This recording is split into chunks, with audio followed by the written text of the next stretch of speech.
There is something I need to tell you that most people on Wall Street won't admit publicly. I've been selling, not just trimming positions here and there. I've been meaningfully reducing my exposure to three of the most popular, most widely held, most beloved stocks in the market. Stocks that almost every financial advisor tells you to buy and hold forever. Stocks that have made investors enormous amounts of money over the past decade. Stocks that I myself have owned and profited from. And I'm not selling because these are bad companies. They're not.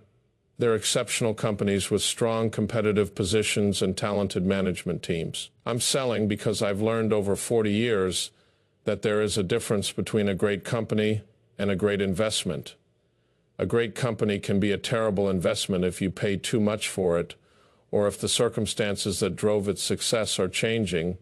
And right now, I see warning signs that tell me it is time to reduce exposure to these names, regardless of how wonderful the underlying businesses are. Now, I want to be clear about something from the start. I'm not telling you to panic and sell everything tomorrow. I'm not predicting an imminent crash. Markets don't work that way. And anyone who tells you they can predict short-term movements is either lying or deluded. What I am telling you is that the risk-reward in these stocks has shifted unfavorably, that the margin of safety has eroded, and that prudent investors should be thinking about reducing exposure rather than adding to it. Let me take you back to a lesson I learned early in my career that has stuck with me ever since. It was the early 1980s, and I was working for a brilliant investor who taught me more about markets than anyone else I've ever known. He used to say that the most important thing in investing is not being right. It is knowing when to change your mind. The market is always changing. The facts are always changing. And if you're not willing to change with them, if you fall in love with your positions, if you convince yourself that this time is different, you will eventually be destroyed. I watched him sell positions that had made us enormous profits, positions that everyone else was still buying, positions that continued to go up for months after we sold. And I asked him, why are we selling when the stocks keep going up? His answer changed how I think about investing forever. He said, I don't sell because stocks are going down. I sell because the reasons I bought them are no longer valid. The stock price can do whatever it wants in the short term. But if the thesis has changed, you have to act. That lesson has saved me countless times over my career. It saved me in 1999 when I sold technology stocks that everyone said would go up forever. It saved me in 2007 when I reduced exposure to financials that seemed unstoppable. It saved me in 2021 when I sold some of the most popular pandemic winners. Every time there were people who said I was wrong, who said I was leaving money on the table, who said the stocks would keep going up. Sometimes they were right for a while, but eventually the thesis mattered more than the momentum. Right now, I'm applying that same discipline to three stocks that I've owned for years, that have made me significant returns, and that I believe are now facing headwinds that most investors are ignoring. I'm going to tell you which stocks they are, explain why I'm selling, and share the warning signs that triggered my decision. The first stock I'm quietly exiting is Apple. Now, before you stop listening, hear me out. Apple is one of the greatest businesses ever created. The ecosystem they've built is extraordinary. The brand loyalty is unmatched. The services revenue is a beautiful, high-margin, recurring stream. I've owned Apple for years, and it has been one of my best investments. But the facts have changed, and I need to respond to those facts. Let me explain what I'm seeing that concerns me. First, iPhone growth has stalled. The iPhone is still the core of Apple's business, generating the majority of revenue and enabling the services ecosystem. But iPhone sales have been flat to declining for several years now. The smartphone market is saturated. Everyone who wants an iPhone already has one. Upgrade cycles are lengthening because the improvements from one generation to the next are incremental rather than transformational. There is no compelling reason for most people to buy a new iPhone every year or even every 2 years. Apple has tried to offset this with price increases, selling more expensive models, pushing people toward the Pro versions that work for a while, But there is a limit to how much you can raise prices before demand destruction sets in. And in many parts of the world, particularly in emerging markets where future growth should come from, Apple is losing share to cheaper Android alternatives. The premium pricing that works in wealthy countries doesn't work as well when you're trying to penetrate markets where the average income is a fraction of what it is in America. Second, China represents both a huge opportunity and a huge risk that I don't think is adequately reflected in the stock price. Apple generates about 20% of its revenue from China, and it manufactures the vast majority of its products there. The geopolitical relationship between the United States and China is deteriorating rapidly. We're seeing increasing restrictions on technology trade. We're seeing Chinese government officials discouraged from using iPhones. We're seeing Chinese consumers gravitating toward domestic brands like Huawei out of patriotism or government pressure. If tensions escalate further, if there is a conflict over Taiwan, if the United States imposes broader technology sanctions, Apple is enormously exposed. Their supply chain could be disrupted. Their access to the Chinese market could be restricted. The manufacturing operations that produce hundreds of millions of devices could be thrown into chaos. This is a tail risk, yes, but it is a tail risk that is becoming more probable with each passing year, and I don't think investors are being compensated for it. Third, the artificial intelligence revolution poses a challenge to Apple that most people aren't fully appreciating. Apple has fallen behind in AI. Their Siri assistant, which was actually first to market over a decade ago, has become a joke. It is nowhere near as capable as the AI assistants from Google and Amazon, let alone the new generative AI systems like ChatGPT. Apple's AI offerings have been disappointing and delayed. Why does this matter? Because AI is becoming the primary interface between humans and computers. If the AI assistant on your phone becomes good enough, the phone itself becomes commoditized. It is just a piece of hardware running an AI that could run on any hardware. Apple's competitive advantage has always been the integration of hardware and software, the seamless experience that you can only get from an Apple device.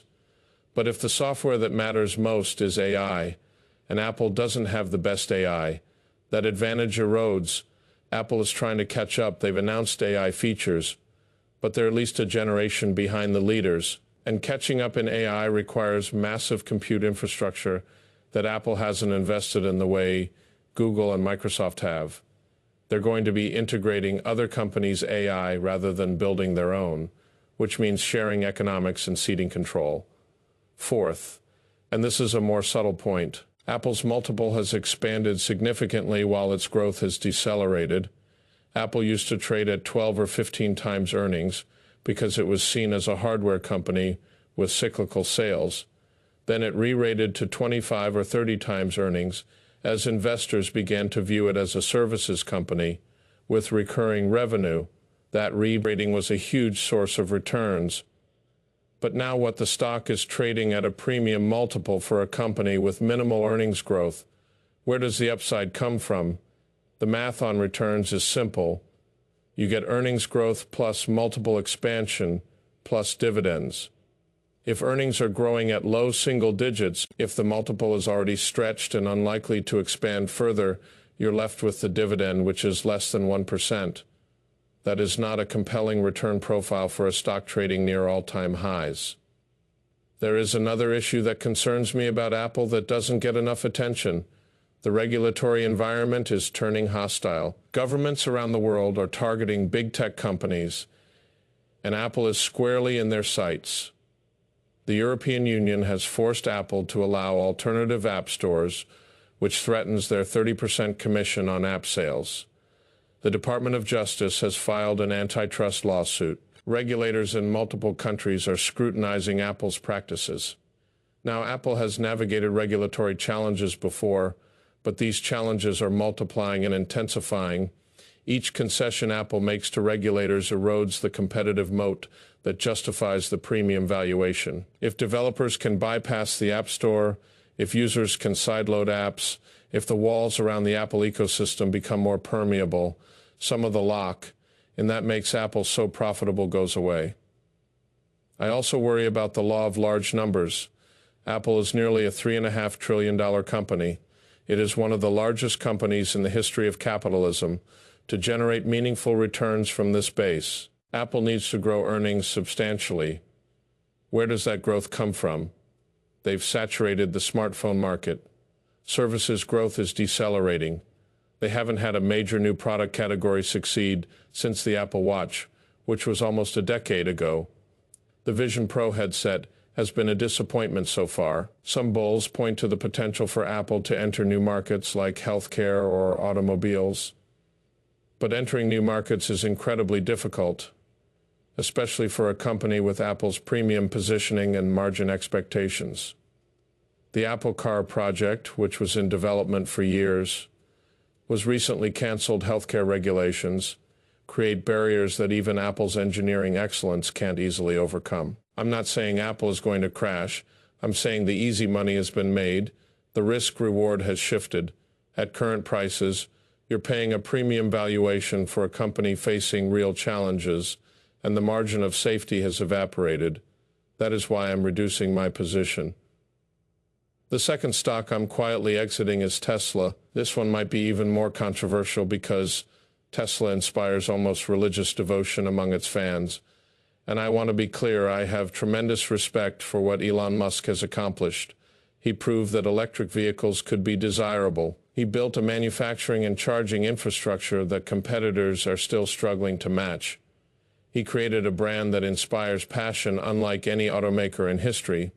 But Tesla the stock is a different matter than Tesla the company, and Tesla the stock is priced for a level of perfection that I don't think is achievable. Let me walk through my concerns.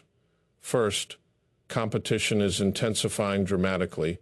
For years, Tesla had the electric vehicle market largely to itself. Legacy automakers were slow to respond. Their electric offerings were uninspired. Tesla's technology lead was substantial and growing, but that is no longer true. Every major automaker in the world is now investing tens of billions of dollars in electric vehicles.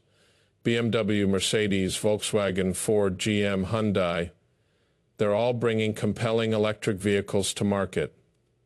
And Chinese manufacturers like BYD are producing high-quality EVs at price points Tesla can't match.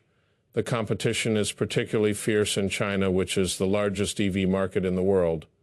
Chinese consumers have dozens of electric vehicle options, many of them from domestic manufacturers who understand the local market better than Tesla does. Tesla's market share in China has been declining as competition has intensified. Price cuts have stabilized share somewhat, but at the cost of margins. This is the classic pattern of an industry. Maturing, the pioneer has the market to itself, earns extraordinary margins, and trades at extraordinary valuations. Then competition arrives, margins compress, and valuations normalize. We've seen this pattern in countless industries throughout history. There is no reason to think electric vehicles will be different. Second, Tesla's margins are under severe pressure. Tesla's automotive gross margins have fallen from the high 20s to the mid-teens in just a couple of years. This isn't a temporary blip. This is the reality of competing in a competitive market. Tesla has had to cut prices repeatedly to maintain sales volumes, and every price cut flows directly through to the bottom line because their cost structure hasn't fallen as fast as their prices. The bulls will tell you that Tesla will make up for automotive margin pressure with other businesses like energy storage and software, and those businesses are growing, but they're nowhere near large enough to offset the pressure on the core automotive business. Tesla is still primarily a car company, and car companies don't trade at technology multiples for a reason. Cars are capital, intensive, cyclical, and competitive. Third, the autonomous driving promise remains unfulfilled. For years, Tesla has promised that full self-driving is right around the corner. Elon has repeatedly said that Tesla vehicles would be able to operate as robotaxis, generating passive income for their owners. This was supposed to transform Tesla from a car company into a technology platform, justifying the premium valuation. but full self-driving hasn't arrived. What Tesla calls full self. Driving is actually a level 2 system that requires constant driver supervision. It is not even close to the level 4 or level 5 autonomy that would enable true robotaxi operations. Meanwhile, Waymo is actually operating robotaxis in multiple cities, without safety drivers, generating revenue. The company that was supposed to be years behind Tesla is actually ahead in deployment. I'm skeptical that Tesla will achieve true autonomy anytime soon. The problem is harder than it looked.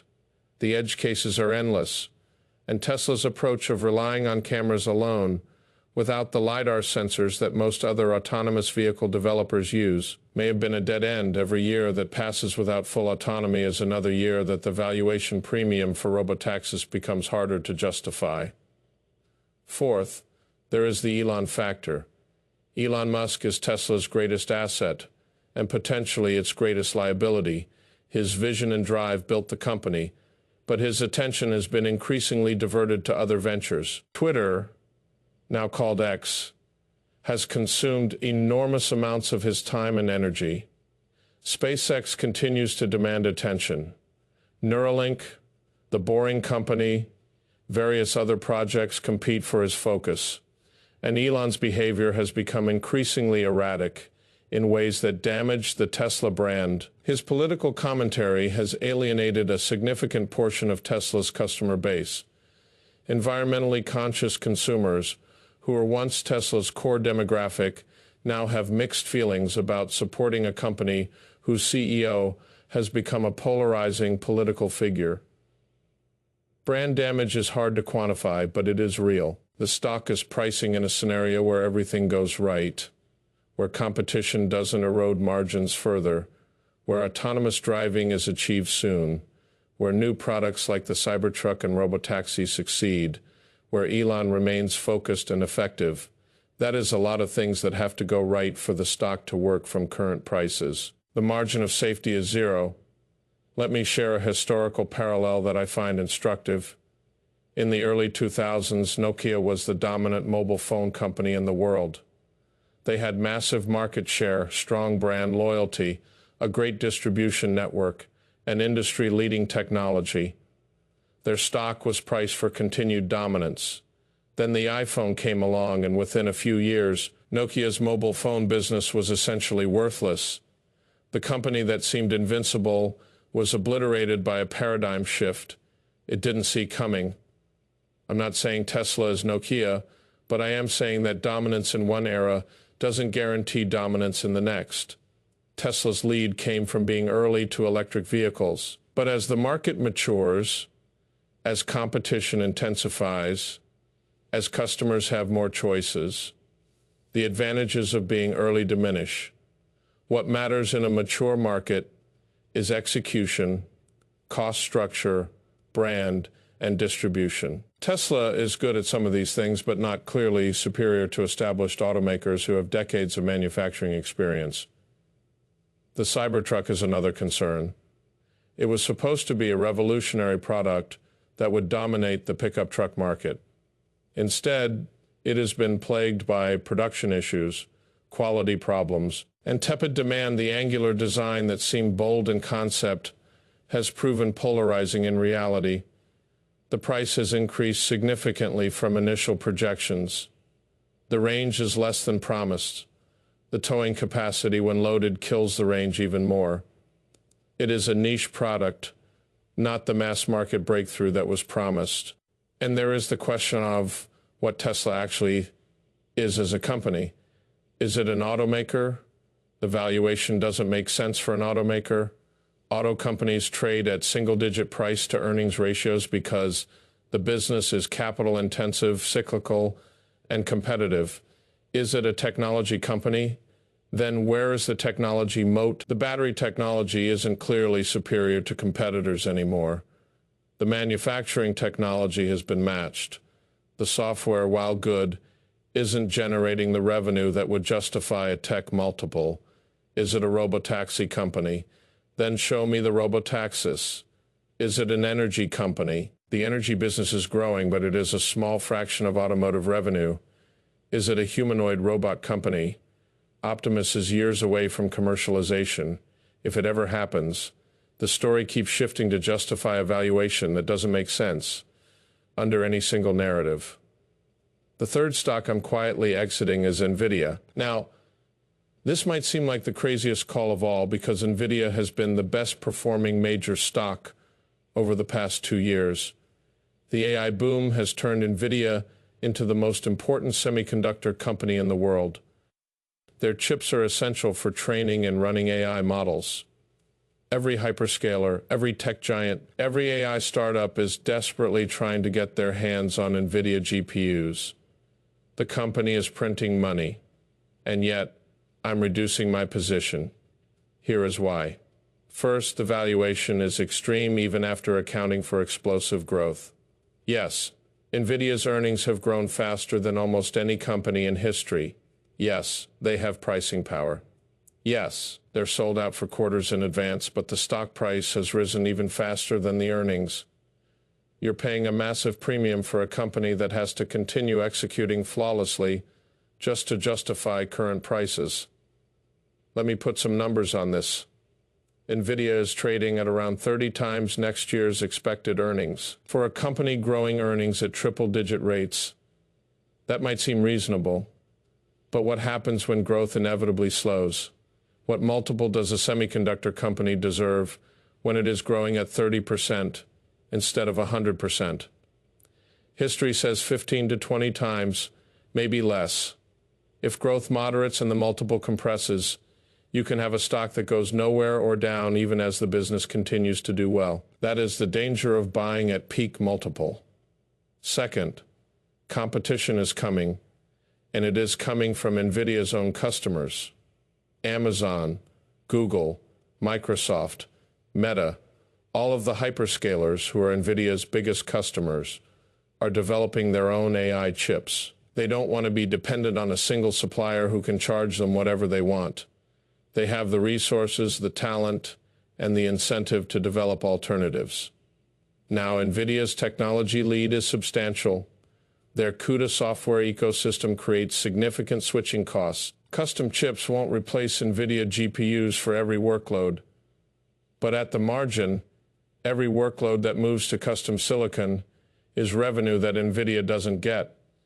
And these hyperscalers represent such a large portion of NVIDIA's business that even modest share shifts matter. AMD is also gaining ground. They were far behind NVIDIA a few years ago, but they've closed the gap significantly. Their M-Lean chips are competitive for many AI workloads, and they're pricing aggressively to win share. Intel is working on AI accelerators, though they're further behind. Startups are developing specialized AI chips for specific applications. The competitive landscape is evolving rapidly. Third, the AI spending boom may not be sustainable at current levels. The hyperscalers are spending tens of billions of dollars per quarter on AI infrastructure.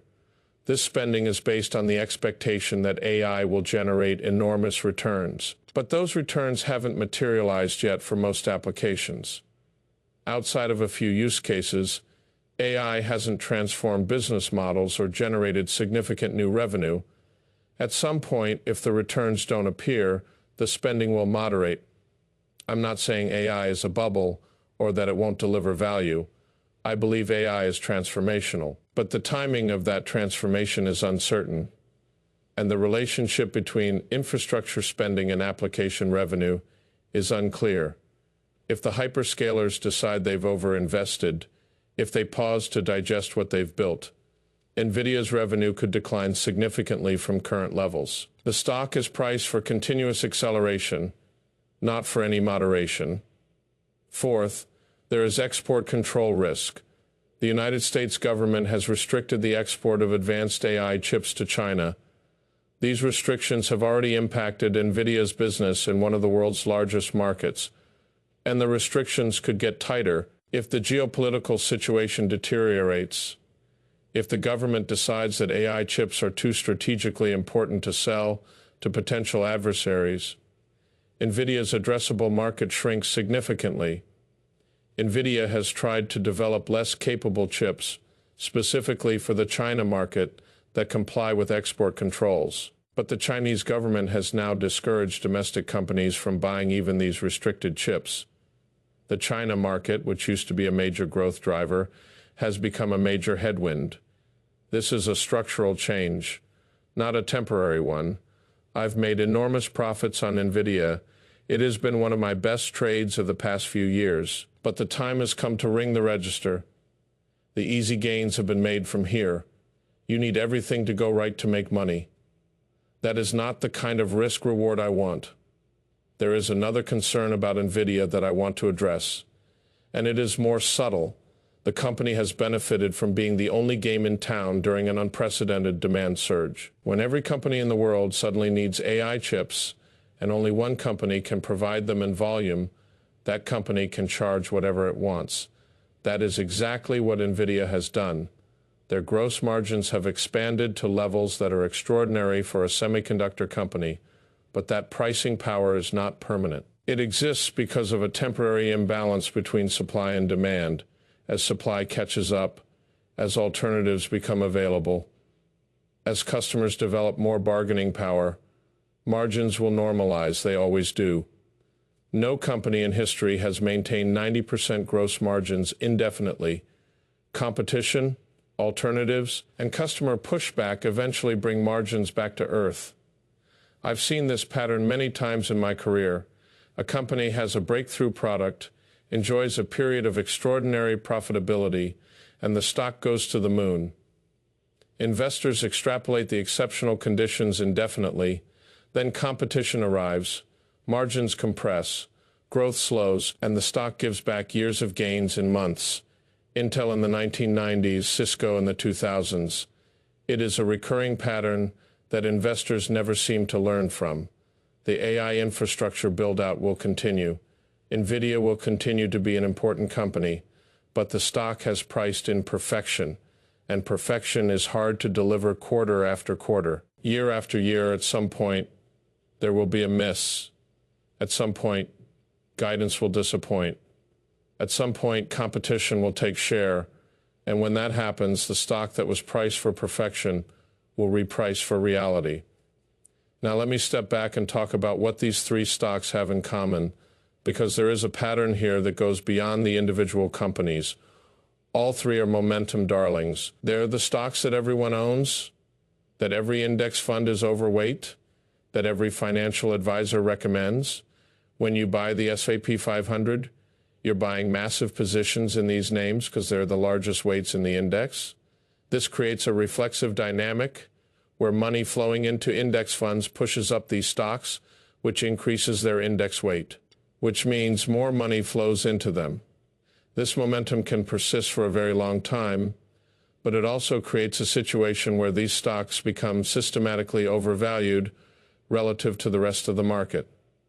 When everyone owns the same stocks, when there is no marginal buyer left, when the only thing holding up prices is index flows, you have a fragile situation. Any catalyst that causes investors to reduce exposure can trigger a negative feedback loop that is just as powerful as the positive one that drove prices up.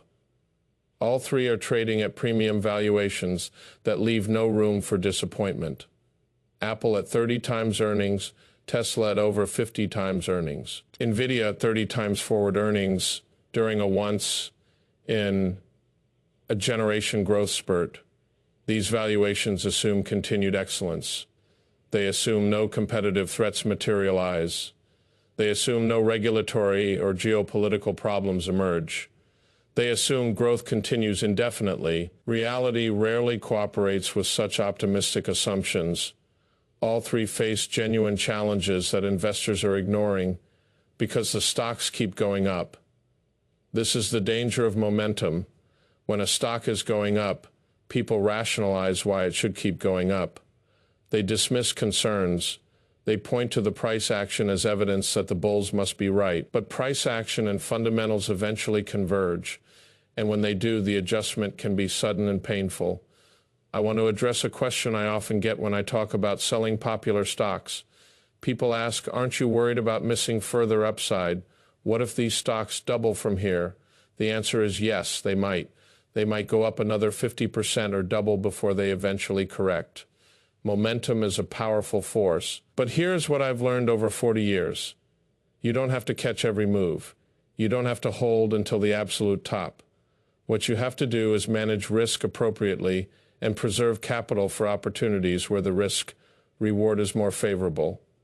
If I sell Apple today and it goes up another 20%, that is fine. I'll still have made an excellent return on my investment. I'll have capital available to deploy into opportunities that offer better risk-adjusted returns. And I won't be exposed if the stock eventually falls back to where it should trade based on fundamentals. The goal isn't to maximize returns on every individual position. The goal is to maximize risk-adjusted returns across the portfolio over time. Sometimes that means selling winners before they've peaked. Sometimes it means leaving money on the table. But it also means avoiding catastrophic losses and being positioned to capitalize on opportunities when others are forced to sell. Let me talk about what I'm doing with the proceeds from these sales, because selling is only half the equation. Capital needs to find a home somewhere. I'm rotating into areas of the market that offer better value and more favorable risk-reward. Sectors that have been neglected while the mega-caps dominated, companies trading at reasonable valuations with solid fundamentals. International markets where valuations are more attractive than in the United States. I'm maintaining significant cash reserves because I believe better opportunities will emerge. When the market eventually corrects, when these momentum stocks decline, there will be opportunities to buy great businesses at reasonable prices. I want to have the dry powder to take advantage of those opportunities. I'm also looking at sectors that benefit from themes that are out of favor but have strong fundamentals. Energy companies trading at low multiples with strong cash flows. Healthcare companies benefiting from demographic tailwinds.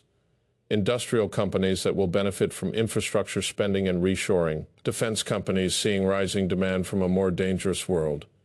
The point is that selling these three stocks isn't the end of the process. It is freeing up capital to deploy into opportunities with better risk-reward. It is repositioning the portfolio for a market environment that may be very different from the one we've had for the past decade. Let me close with a broader thought about market cycles and the importance of adaptability. The stocks I'm selling today have been among the best investments of the past decade. Anyone who owned them made money, but past performance doesn't guarantee future results. The conditions that drove these stocks higher, low interest rates, abundant liquidity, limited competition, expanding multiples, those conditions are changing. We're in a different environment now. Interest rates are higher, liquidity is being withdrawn, competition is intensifying, valuations are stretched. The tailwinds have become headwinds for stocks that benefited most from the old environment. The investors who will do best in the coming years are those who recognize this shift and adapt accordingly, not by panicking and selling everything, but by thoughtfully rotating from overvalued areas to undervalued ones, by maintaining discipline when others are chasing momentum, by preserving capital for opportunities that offer better risk-adjusted returns. I've been through enough market cycles to know that what works in one environment often fails in the next. The stocks that led the last bull market rarely lead the next one. The investors who succeed are those who can let go of what worked before and embrace what will work now.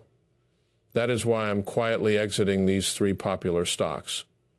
Not because they're bad companies, because the risk-reward has shifted, because the margin of safety has eroded, because there are better opportunities elsewhere, and because 40 years of experience has taught me that knowing when to sell is just as important as knowing when to buy. I want to leave you with one final thought about timing. People always ask me, when should I sell, as if there is a perfect moment that can be identified in advance. There isn't. The perfect time to sell is always obvious only in hindsight. What I can tell you is that you should sell when the reasons you bought no longer apply. You should sell when the risk-reward has shifted unfavorably. You should sell when you can identify better uses for your capital. All three conditions apply to these stocks for me right now.